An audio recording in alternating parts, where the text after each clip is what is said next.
बोल। नमस्ते जी। नमस्ते। कल हमने पढ़ा था केदी और कोकिला का भाग 1। आज हम पढ़ेंगे केदी और कोकिला के भाग 2। आज मैं ज़्यादा समय खराब नहीं करूँगी और हम अपने इस कंटेंट पे चलते हैं।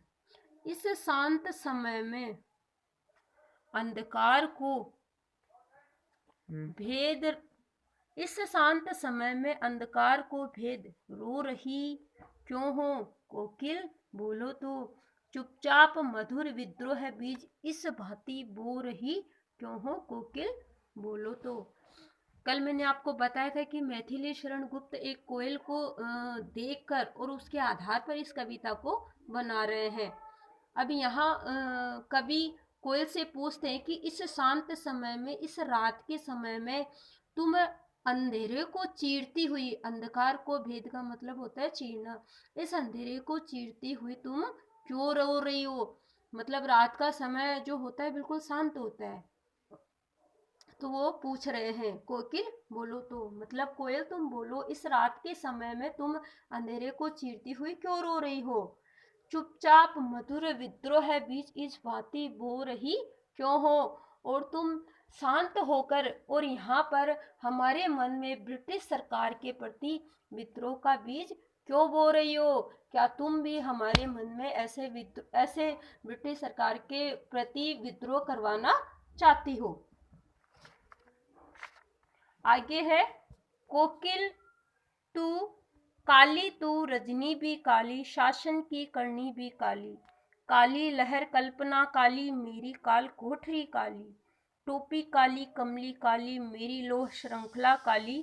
पहरे की हूँ कृति की ब्याली, तिस पर है गाली ए आली।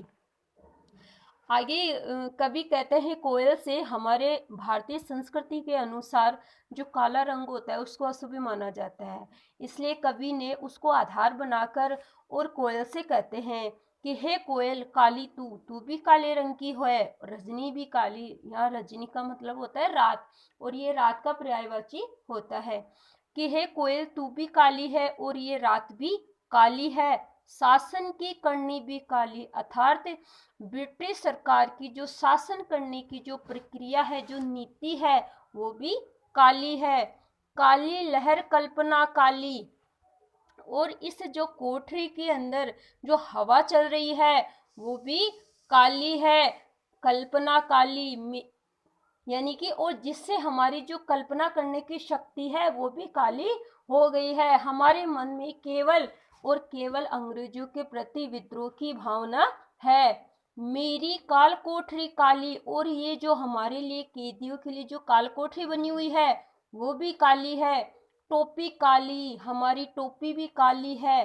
कमली काली, यहाँ कमली का अर्थ होता है कंबल, और हमें ये जो कंबल दिए जाते हैं वो भी काले हैं। मेरी लोह श्रृंखला काली, लोह श्रृंखला का मतलब होता है लोहे से बनी जंजीर। मेरी जो ये लोहे की जंजीरें हैं वो भी काली है। पहरे की हूँ कृति की ब्याली, तिस पर है गाली ए आली। पहरे का मतलब होता है पहरेदार, हुम कृति का मतलब होता है हुक्कार, ब्याली का मतलब होता है सरपीणी। यहाँ पर कवि कहते हैं कि जो पहरेदारों की हुंकार और गालियां होती है वो भी सरपीणी की तरह हमें डसने को आती है। मतलब जब ये हुंकार भरते हैं और हमें गालियां निकालते हैं तो ऐसा लगता है जैसे तो सरपणी हमको डसने के लिए आ रही है। आगे है इस काले संकट सागर पर मरने की मदमाती।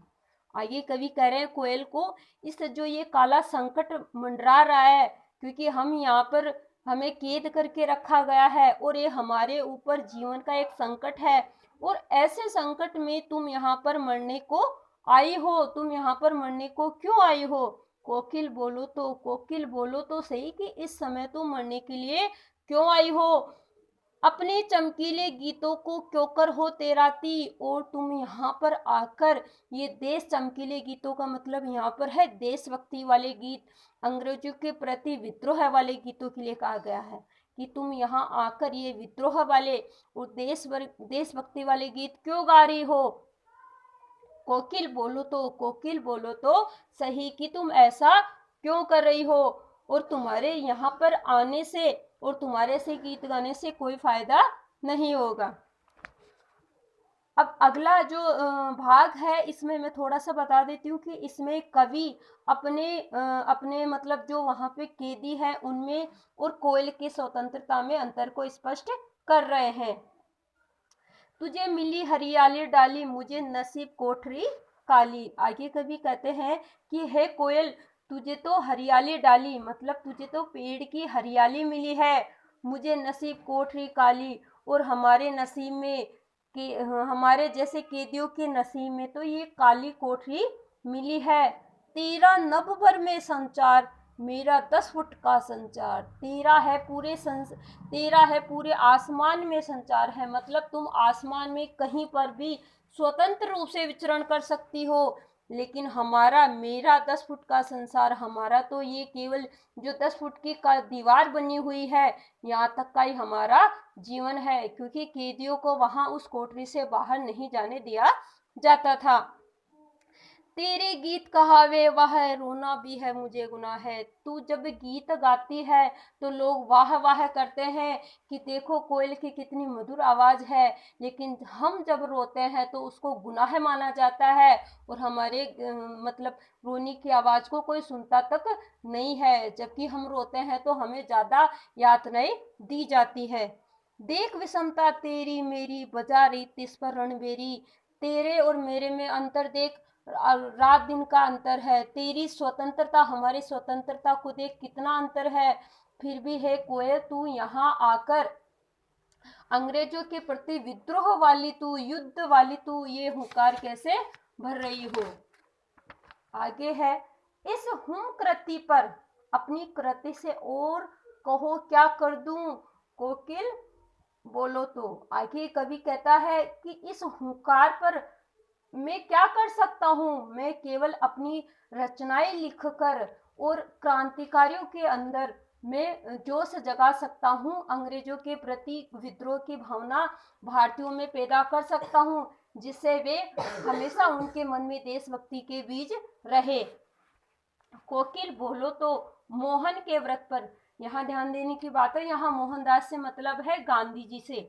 मोहन के व्रत पर प्राणों का आसव किसमें भर दूं, मैं जो महात्मा गांधी जी जो आंदोलन चला रहे हैं उसमें अपने प्राणों का बलिदान कैसे कर दूं, क्योंकि मुझे तो अपनी रचनाएं लिखकर भारतीयों के अंदर हमेशा देशभक्ति के बीज बोने हैं, हमेशा देशभक्ति की भावनाएं जगानी है।